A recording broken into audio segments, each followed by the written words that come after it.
কড়া খবরের সকল দর্শকদের নমস্কার। আমি দীপান্বিতা এবং আজকে আমরা যে প্রসঙ্গে আলোচনা করব এবং আমাদের কাছে আজকে যে গেস্টকে আমরা পেয়ে গেছি, আলাদা করে তাকে পরিচয় দেওয়ার কিছু নেই। উনি একটা সময় দীর্ঘদিনের ছায়া সঙ্গী ছিলেন মমতা বন্দ্যোপাধ্যায়।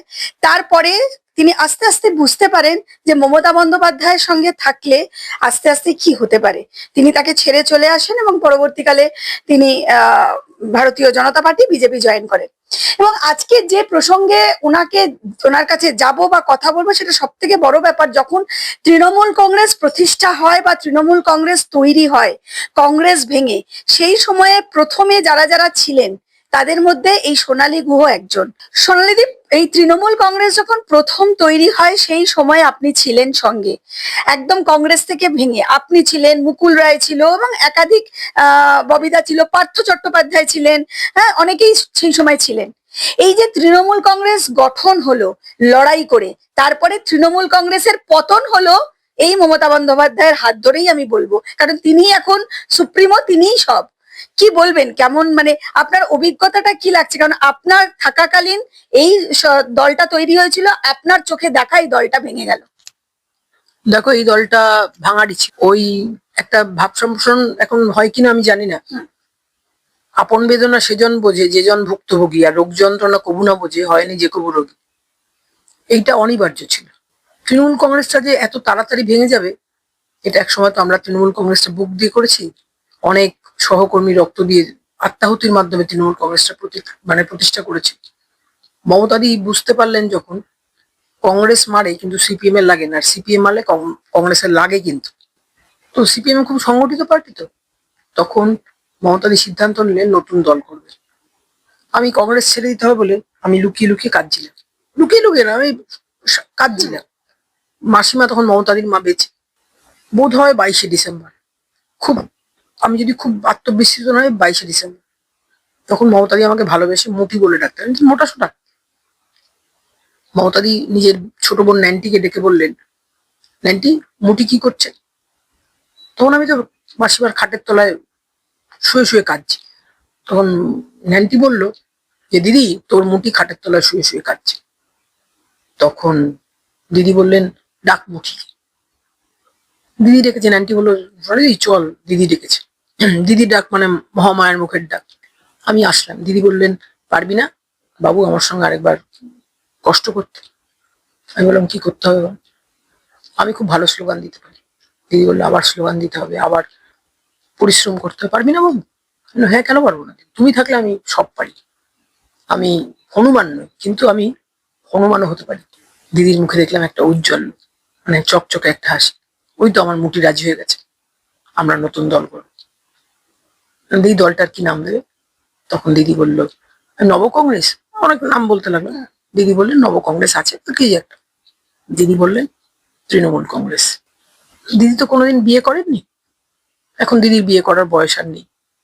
কিন্তু মুকুল রায়কে সেদিন ডেকে দিদি বলেছিলেন, মুকুল, আমরা যদি তৃণমূল কংগ্রেস নামটা দিই। মুকুলদা বললেন, আচ্ছা দিদি, দাও। বক্সিদাকে ডাকলেন, সুব্রত বক্সি, যে তৃণমূল কংগ্রেসের একটু পাটা মিলছি, তৃণমূল কংগ্রেসের যিনি প্রেসিডেন্ট ছিলেন, তাকে বললেন, বক্সিদা, আমি কিন্তু একটা নতুন দল করতে চাইছি। বক্সিদা বললো, করুন মমতাদি। বক্সিদা মমতাদি বলে, আর আমরা সবাই দিদি বলি। কি নাম দেবেন দলে? সবারই এক কথা। তখন হলো তৃণমূল কংগ্রেস। তৃণমূল কংগ্রেসটা ছিল মমতাদি তৃণমূল কংগ্রেসের দেবকী, আর আমরা হাজার হাজার যশোদা মিলে তৃণমূল কংগ্রেসটাকে প্রতিপালন করেছিলাম।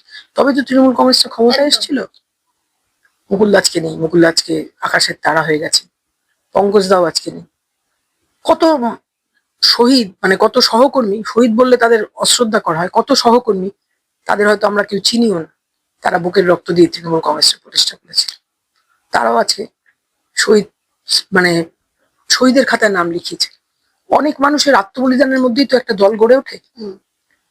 মমতাদির এই তৃণমূল কংগ্রেসও একটা আত্মবলিদানের মধ্যে তৈরি হয়েছে। কিন্তু মমতাদির একটা মূল্যবোধ ছিল যে সিপিএম এর বিরুদ্ধে লড়াই করতে হবে। মমতাদি তাতে কিন্তু কোনো খামতি রাখতেন। কিন্তু সেই সিপিএম এর হাতেই তৃণমূল কংগ্রেসটা ভেঙে গেল। ঋতব্রত কিন্তু আউট অ্যান্ড আউট একজন সিপিএম এর। ঋতব্রত মনে হয় এই কথাটা অস্বীকার করবে না, কারণ উনি সিপিএম এর থেকে একবার রাজ্যসভা এমপি হয়েছিলেন, তৃণমূলের থেকে তো হয়েছিলেন। ঋতব্রতর হাতে মমতাদি একবার নিগৃহীত হল, অমিত মিত্র সাহেব একবার নিগৃহীত হল। আমার স্বামী তখন এই ওয়ার্ডের এক্স কাউন্সিলর, তখন তিনি কাউন্সিলর ছিলেন। আমার স্বামী আমাকে এসে বললেন যে সোনালি জানো তো মমতাদি মার খেয়েছে। দিদি তো মার খেলেই হাসপাতালে ভর্তি হয়েছে। আমি কোথায় ভর্তি আছেন দিদি? বললো বেলভিউ। আমি বেলভিউতে গেলাম দেখতে। তখনই আমাকে বিশ্বদা এখন আছেন কিনা আমি জানি না, বিশ্ব মজুমদার বলে একজন সাংবাদিক ছিলেন। হ্যাঁ, বিশ্বমজুমদার এখন আছেন নিউজ 18-এ। আচ্ছা। এখন এখন বোধহয় উনি নেই, সরিয়ে দেওয়া হয়েছে, এখন পদে নেই, কিন্তু উনি ছিলেন মানে নির্বাচনের আগে অব্দিও তিনি ছিলেন। আমাকে বললেন যে সোনালি জানো তো প্রেসিডেন্সি ভাঙচুর হয়েছে। আমার বাড়ির পাশে প্রেসিডেন্সি, মমতাই সে প্রেসিডেন্সিকে ইউনিভার্সিটির মর্যাদা দিয়েছে। আমি বললাম জানি না বিশ্বদা। বললেন যে প্রেসিডেন্সি ভাঙচুর হয়েছে। মমতাদিকে তখন রাজ্যপাল, তৎকালীন রাজ্যপাল কে ছিলেন আমার মনে নেই, তিনি মমতাদিকে দেখতে এসেছিলেন, তিনি প্রেসিডেন্সিতে চলে গেলেন। সেই চিঠি, এটা কি হয়েছে? তো আমি বললাম প্রেসিডেন্সি ভাঙচুর হয়েছে মানে কি? তারপরে দেখলাম আমার স্বামীর ঘাড়ি দোষটা পড়লো। মুকুলদা কিন্তু টেকনিক্যালি আমার স্বামীকে দোষী করে দিলেন, কিন্তু আমার স্বামী সেদিন কঠোর পদক্ষেপ নিয়ে বললো আমি যদি প্রেসিডেন্সিতে যদি আমার একটা ফুটিংসও থাকে তাহলে আমি কাউন্সিলর পদ তো ছাড়বই, আমি দলও ছেড়ে দেবো।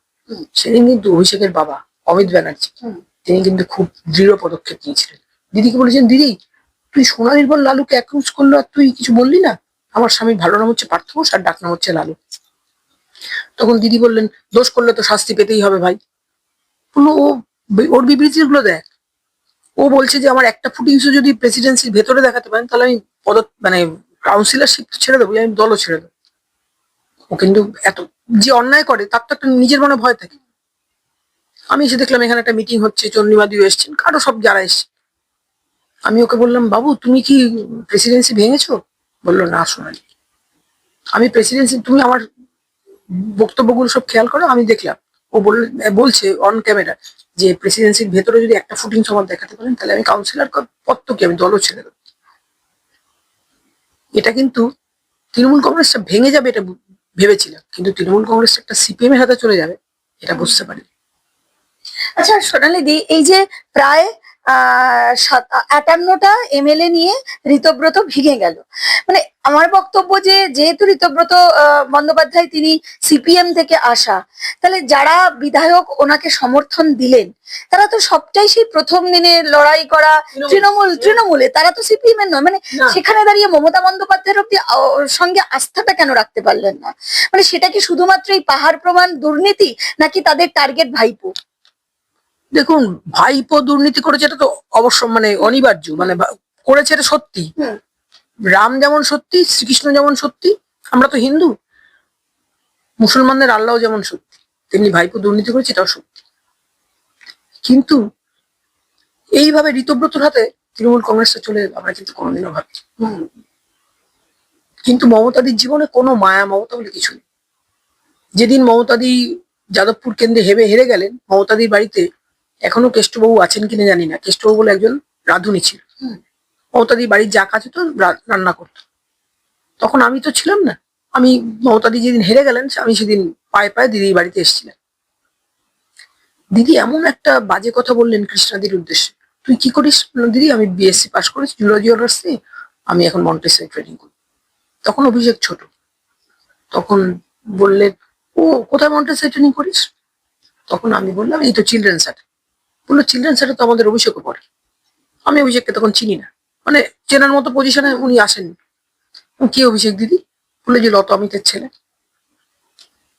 তো লতা অমিতের ছেলেই যে এত বড় হবে, বড় হয়ে এত দুর্নীতিগ্রস্ত হবে সেটা তো আমার জানা ছিল না। ওনার ফ্যামিলির সঙ্গে তো আপনি খুবই সম্পর্ক ভালো ছিল এবং ফ্যামিলির মধ্যে ছিলেন।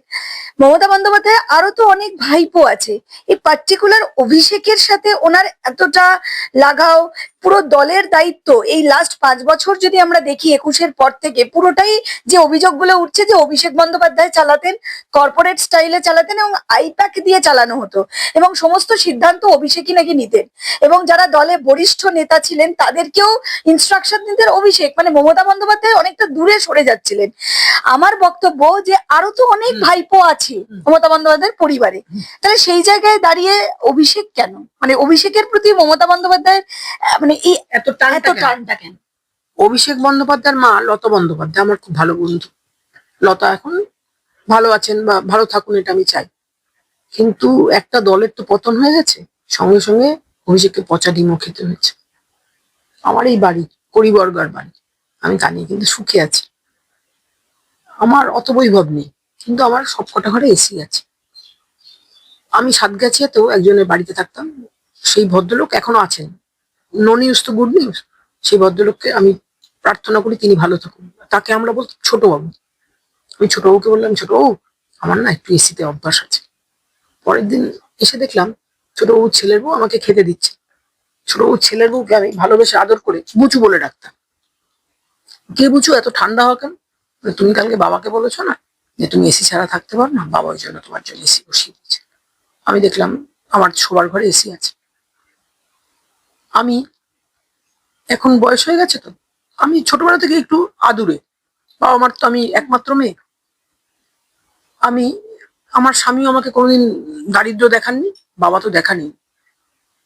আমি দেখলাম আমার ঘরে আমার বিয়ের সময় থেকে বাথরুমটা হচ্ছে। তখন দিদি, আমার হাজবেন্ড তো এই ওয়ার্ডের এক্স কাউন্সিলর, দিদি জিজ্ঞেস করলেন, লালু সোনালির বাথরুম করেছিস? ও তত করছে। আমাদের জয়েন্ট বাথরুম। বলে না দিদি, বাথরুম করা হয়। বলে ও কিন্তু সব কম্প্রোমাইজ করতে পারে, 3 দিন না খেয়ে থাকতে পারে, ও কিন্তু বাথরুমটা কম্প্রোমাইজ করতে পারে না। ওর জন্য একটা বাথরুম করে। কিছু পয়সা লাগবে? ও বললো না দিদি, আমি তো কাউন্সিলর, আমি ঠিক কাউন্সিল এদের কন্ট্রাক্টর দিদি করি না। যখন বিয়ে হচ্ছে তখন আমাকে আমার ননদরা গিয়ে বলছেন, আমার তো লাভ ম্যারেজ, ননদরা গিয়ে বলছেন, সোনালি তোর বাথরুমটা না লালু খুব ভালো করে দিয়েছে। তো নিজের ঘর বাড়ি ভালো হলে কার না ভালো লাগে। তখন আমি এসে দেখি বাথরুমটা সত্যি ভালো, ঝকঝকে বাথরুম। সেখানে কমোড বসানো হলো। কমোড একটা তো নর্মাল প্রসেসে কমোডটা বসাতে হয়। তো আমি ওই ছোট বাবুকে বললাম যে, শঙ্কর হালদার, যে ছোট বাবু আমি না কমোডে অভ্যস্ত। আমি দেখলাম আমার বাথরুম পেয়েছে। আমি দেখলাম ছোট বাবুর বাড়িতে কমোড আছে। আমি বুচুকে বললাম, ও বুচু, তোরা আমার জন্য কমোডও বসিয়ে দিয়েছি? বলে, বাবা দিদি, বাবা তোমাকে ধর্ম মেয়ে ডেকেছে, তুমি এসি চাইলে এসি এসি বসলো, তুমি কমোড বলেছো, বাবা কমোডও বসিয়ে দিয়েছে। আমার ঘরে হয়তো বেশি বৈভব নেই, কিন্তু আমার ঘরে শান্তি আছে। শান্তিতে আমি, আমার হাজবেন্ড, আমার মেয়ে, আমরা 3জন আরামসে ঘুমাই। তো অভিষেকের বাড়িতে এসকেলেটর আছে কিন্তু শান্তি নেই। শান্তি নেই। অভিষেক এখন অন্য বাড়িতে, আমি শুনছি অন্য বাড়িতে থাকতে হয় বা অন্য বাড়িতে থাকেন। অভিষেক যখন না, আমার তো ওনার প্রতি এত টান বা ভালোবাসা ওই যে কেন? আমি, আরো তো ভাবনা আছে, মানে আরো ভাই ভাইপো ভাইপো, আছে। হ্যাঁ, ও তো শুধু ভাইপো না, ও হচ্ছে বোনপো। আচ্ছা। আমি শুভেন্দুকে বলি, শুভেন্দু যখন বলে ভাইপো ভাইপো, শুভেন্দুকে ভাইপো বলো কেন? ও তো ভাইপো না, ভাইপো প্লাস বোনপো। তখন শুভেন্দু বলে হাসতে হাসতে, দিদি আমি ওকে ভাইপো বোনপো কিছুই বলি না। আমি বলি, বাছুরদেরও বোধ হয় একটা রীতি আছে, বাছুরাও ওসব ভাই বলে সঙ্গম করে না।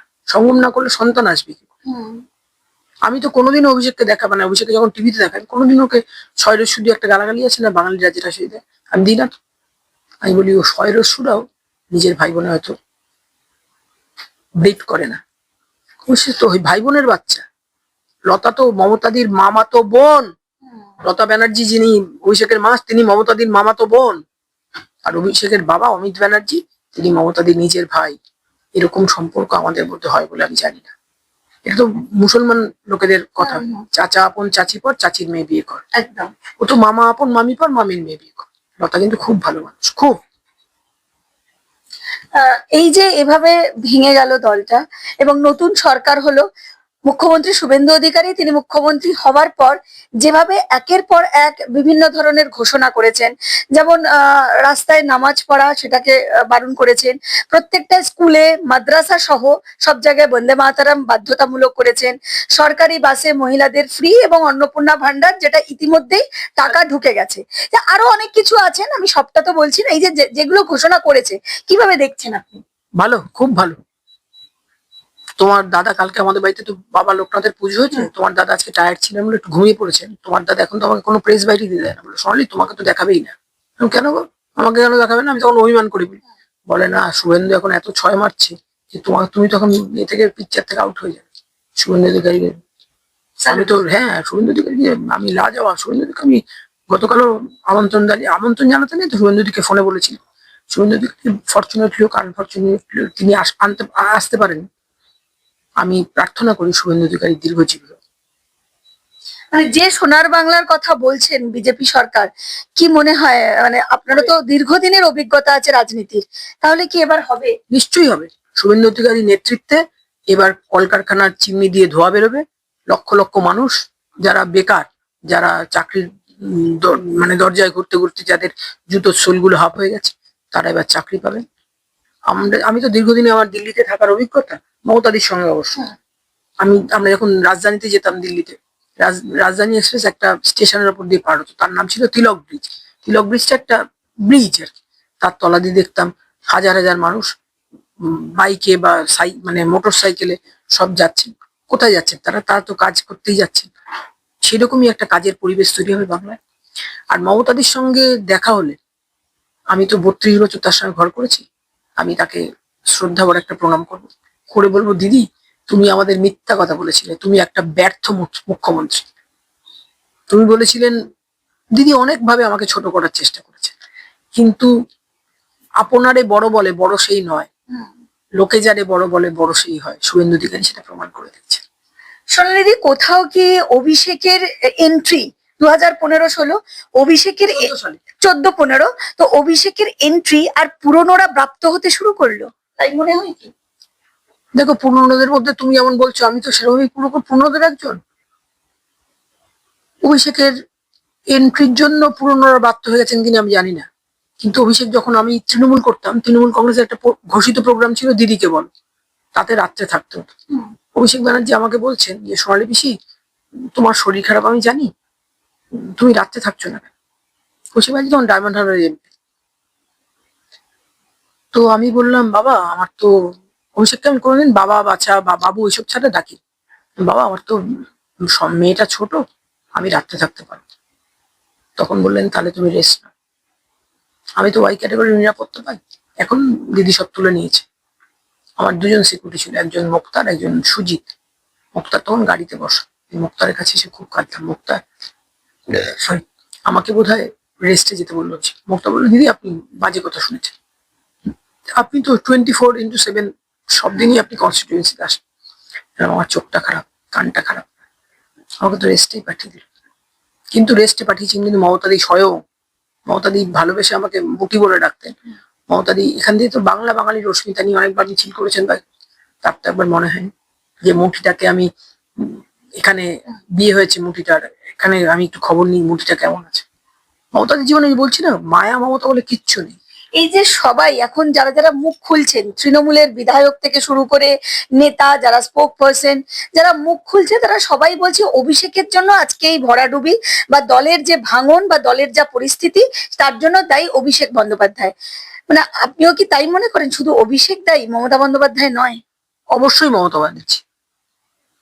আমি যে বললাম, মমতা ব্যানার্জি তৃণমূল কংগ্রেসের দেবকী, আর আমরা হাজার হাজার যশোদা মিলে তৃণমূল কংগ্রেসটাকে প্রতিপালন করেছিলেন। মমতাদি 21শে জুলাই মানে করেন তো, 21শে জুলাই দিনও মমতাদি হাসপাতালে ভর্তি হয়ে গেল। আমরা ছুটে গেলাম, মমতাদি হাসপাতালে ভর্তি হয়েছি, মমতাদিকে হয়তো খুব মেরেছে। অশোকা কাঁদতে কাঁদতে, অশোকা মন্ডল বলে একজন, তিনি এখন কাউন্সিলর নন, অশোক আমাকে কাঁদতে কাঁদতে বলেছিলেন, সোনালী আমার যদি কিছু হয় তোরা তানিয়াকে দেখিস। অশোকার ভালোবাসে আমরা খাইকুড়ি বলে ডাকতাম। খাইকুড়ি, তুই এরকম কথা বলছিস কেন, তোর কি হবে? তখন বললেন, না রে, আমার গৌতম দাকে খুব খারাপ লাগছিল। গৌতম বসু তখন ছিলেন মমতাদির সঙ্গে। গৌতম দার সদ্য বিয়ে হয়েছে, গৌতম দার যদি কিছু হয় আমরা বৌদিকে কি বলবো? অশোকা মন্ডলকে টিকিট দেওয়া হয়। আমি অশোকা মন্ডলকে, আমি যখন হাসপাতালে ভর্তি ছিলাম, মারোয়ারি হাসপাতালে, আমি অশোকা মন্ডলকে ফোন করে বললাম, খাইকুড়ি তুই কিন্তু নির্দল টির্দল হোস না। বলে, না রে, তুই মমতাদির জন্য এত করেছিস, তোকে দিদি এখন পাত্তা দেয় না, আমাকে পাত্তা দেবে, আমি নির্দল হব না। অসংখ্য ধন্যবাদ সোনালিদি। আমরা শুনেই নিলাম প্রত্যেকজন যেভাবে অভিষেককে আক্রমণ করছেন, এবং অভিষেকের নামে বারবার বলা হচ্ছে যে তৃণমূলের পতনের কারণ শুধু অভিষেক। কিন্তু সোনালী গুহর বক্তব্য, না, শুধু অভিষেক নয়, এর পিছনে যদি আসল কেউ থাকে সেটা হচ্ছে মমতা বন্দ্যোপাধ্যায়। ক্যামেরায় ভাগ্যশ্রীর সাথে দীপান্বিতা, কড়া খবর।